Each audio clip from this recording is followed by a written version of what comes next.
Welcome to కానుకా TV.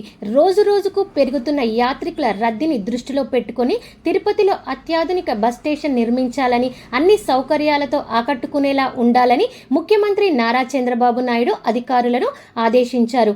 ఆదివారం camp కార్యాలయంలో national highway logistic management limited APSRTC అధికారులతో సమీక్ష నిర్వహించిన ముఖ్యమంత్రి నూతనంగా నిర్మించే బస్ స్టేషన్లో సుమారు 150 బస్సులు ఒకేసారి నిలిపి ఉంచేలా బస్పై ఉండాలని, హెలిప్యాడ్ సౌకర్యంతో పాటు రూప్వే, కమర్షియల్ కాంప్లెక్స్, మాల్స్, మల్టీప్లెక్స్లతో డిజైన్ రూపొందించాలని అధికారులను సూచించారు. 2 బస్ ఎంట్రీలు, ఎగ్జిట్ వేలు 2 ఏర్పాటు చేయాలని, సోలార్ రూప్ ట్యాప్లు సొంత విద్యుత్ అవసరాలు తీర్చుకునేలా చూడాలన్నారు. మొత్తం 13 ఎకరాల విస్తీర్ణంలో నిర్మించ తలపెట్టిన ఈ బస్ స్టేషన్ కనీసం 1,00,000 మంది నిత్యం రాకపోకలు సాగించేందుకు వీలుగా నిర్మాణం చేయాలన్నారు.